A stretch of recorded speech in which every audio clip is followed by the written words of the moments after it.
And in the morning, we will remember them. Somber Meghan sings hymns at dawn as she attends her first official service of remembrance with fiancé Harry to mark Anzac Day.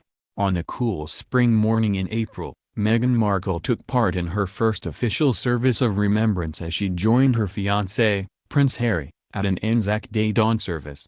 Organised by the New Zealand and Australian High Commissions, the couple arrived at Wellington Arch in central London for the service of commemoration.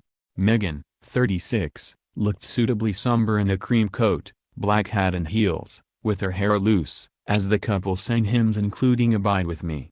As the sun broke over the London skyline, Harry, a former army officer who served for 10 years in the forces, laid his floral wreath at one of a group of metal crosses near Wellington Arch in central London. A handwritten note from the prince, attached to a wreath of red roses, read, "For all those who have made the ultimate sacrifice in pursuit of our freedom. Thank you, Harry." Ms. Markle may not yet be a member of the royal family, but she has attended a large number of official events in the run-up to her royal wedding on May 19. The American passed a cultural milestone when she, and Harry, were welcomed by Teatirati Warini from Ngati with a traditional hangi, the soft pressing of noses and the sharing of each other's breath. There were other Maori elements during the dawn service, including a haka performed at the end, a longer version of the one displayed by the famous New Zealand rugby team the All Blacks before matches. Ms. Warini said about Meghan, "She was amazing. I'm not sure if it's her first time at a Maori ceremony, but she did very well. It was really lovely to meet her and share the breath of life and share our culture with her and Harry." Anzac Day has been commemorated in London since the first anniversary of the Anzac landings at Gallipoli in 1916, when King George V attended a service at Westminster Abbey and more than 2,000 Australian and New Zealand troops marched through the streets.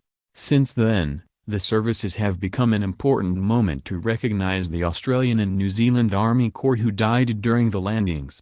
Anzac Day is commemorated as a public holiday in both countries with memorial ceremonies held at various locations. The dawn service at Hyde Park Corner lasted 45 minutes. The service began at the New Zealand Memorial and included readings, The Last Post, Silence, Reveille and national anthems, before the couple moved to the granite Australian Memorial.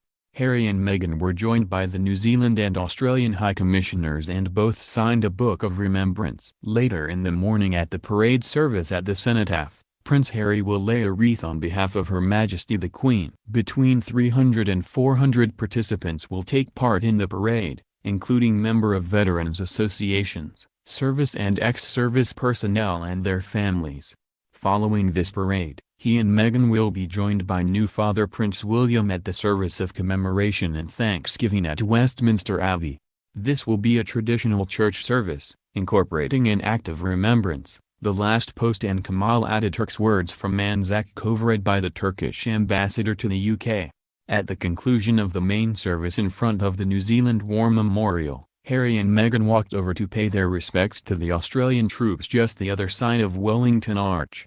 The Australian War Memorial was dedicated in 2003 to the 102,000 Australian dead of the First and Second World Wars. Harry took the lead, although glanced several times behind him to make sure his fiancée was following. The couple first went to sign a book of commemoration together, believed to the first time Miss Markle has done so. She then watched from the side as Harry laid a beautiful wreath at the base of the granite memorial with a handwritten card which read, "In loving memory of those who made the ultimate sacrifice and the many whose lives were changed forever." Harry. He bowed and then waited for Miss Markle to join him before they thanked their hosts and walked off to their waiting car for the short drive back to Kensington Palace.